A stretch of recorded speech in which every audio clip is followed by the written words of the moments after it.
we stopped at this donuts place called Jolly Pirates Donuts, and got ourselves some breakfast. So yeah, Raven's got a pumpkin. So I had a stem, but I ate it.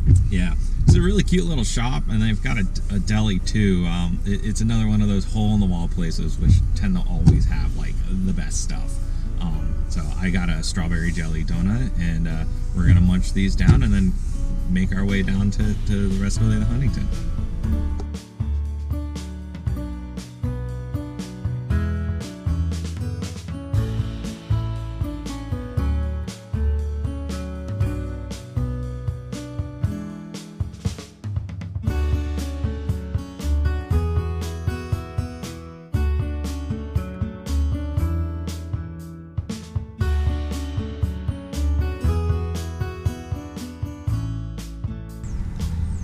Alright, we made it to Huntington, West Virginia. So this is a place I've been wanting to come to for a while. I used to work at this place called Newport News Shipbuilding down in Newport News, Virginia, and it was founded by this guy called Collis Huntington.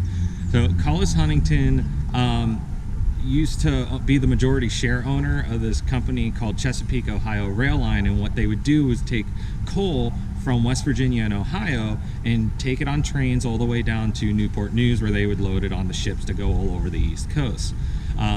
He did the reverse of another like tycoon in the early 1900s.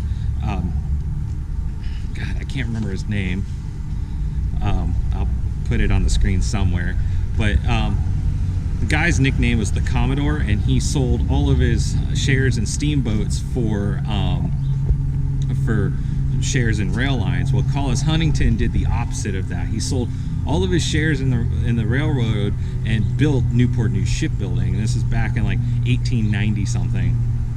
So he built the shipyard where he would take the coal that was already being shipped from the railroad line and make steel out of it for ships. Became super famous because it's one of the only shipyards in the United States that can service our aircraft carriers. But a lot of the history around Newport News is around Collis Huntington and the shipyard. Well, this place in West Virginia, which is the trailhead for the train, or the railhead for the train, also has a lot of history due to Collis Huntington. And so this town is actually named after him, Huntington, West Virginia. So we're gonna go walk around this little old town area, and then check out some antique stores, and then make our way to the main attraction, which is the Radio and Technology Museum just up the road here. So let's go check it out.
This one I actually found on Wiki Voyage doing some research of the area before we got out here last night. And being someone who works in IT and that does a lot of work with like amateur radio type stuff, this was a I had to come here type place. So let's get inside and see what we can find.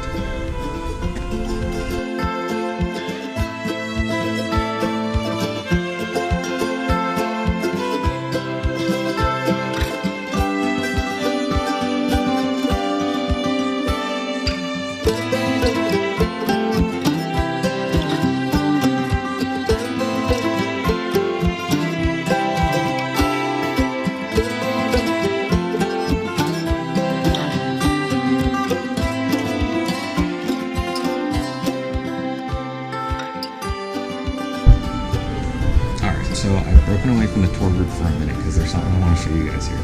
So, you know, today it's all about the big 60-inch TV screens and all that. But they've got something here in the museum, and kind of makes you feel, what's the word? Not humbling, but I'm sure you guys know what I'm talking about. But thankful, makes you feel thankful for your big 60-inch TV or your 40-inch TV.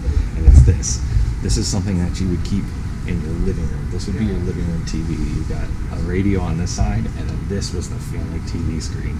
This looks like maybe a 12-inch screen. So, yeah. Definitely be thankful for your big 60-inch flat screen TV.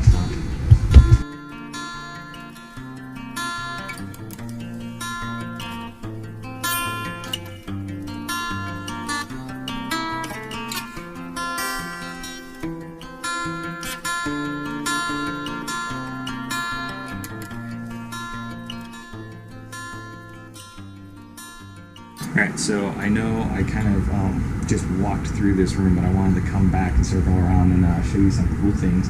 So first off, this first Apple computer is not the first. It's called the Lisa, and so Apple, when they were revolutionizing the home computer world, after the first Mac was so successful, Apple had two teams working. They were creating. One was working on the Apple II, and the other one was working on the Lisa. They also have a Lisa here as well, excuse me, this is the Lisa. They've got the Apple II over there. But yeah, so these two teams competed, and obviously the Apple II is the one who won in the sales. But it's kind of interesting that the first computer war, because the PC didn't really exist at that point, the first computer war was actually two teams within the same company. Now it's all Apple versus Windows or iPhone versus Android, but at the time it was Apple versus Apple. But another cool thing I want to show you guys, because they said they have an Apple II over here. So this is an Apple II. I used this in elementary school, right? And then over here, this is an iMac, and this came out when I was in middle school.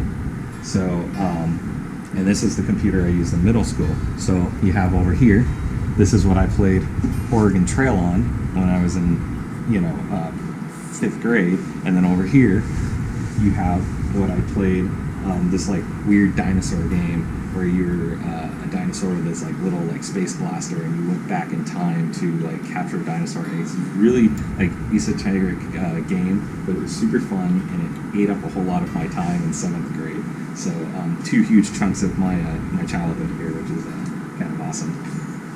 So I've been seeing this little dog, little figurines of this little black and white dog all around the museum. And I was wondering who he was. I knew he was a character of some sort, but I didn't know what he was. And we found this little wall dedicated to him.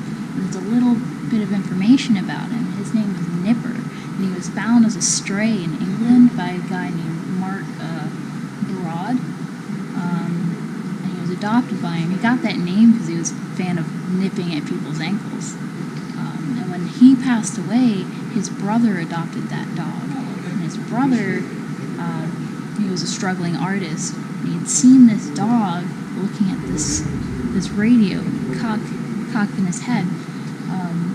And that became the famous image of this dog. So if you look over here, these are all the figurines that I've seen of him. And so that became the logo of the RCA Victor radio.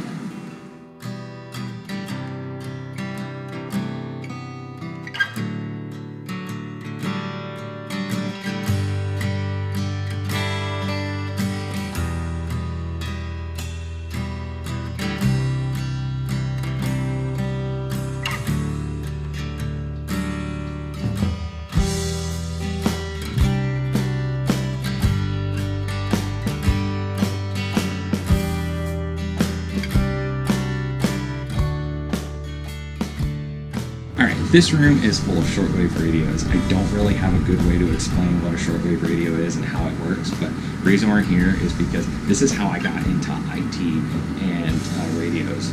My dad gave me one of his shortwave radios from when he was a kid, and my fondest memory is being like 12 years old and tuning into a radio station down in Argentina. So it just felt like a great place to kind of end this part of the museum. So our next stop is going to be Newport River Gorge, so we'll see you there.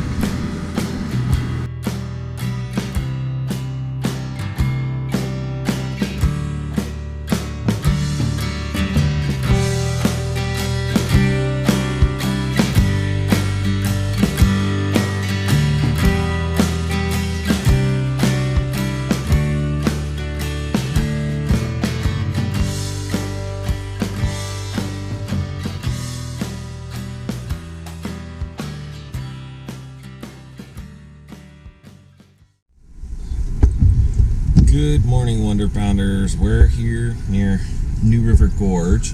We were going to be shooting some of us hiking here, but we got in a little late last night and it was pretty dark. So all we really wanted to do was set up and go to sleep.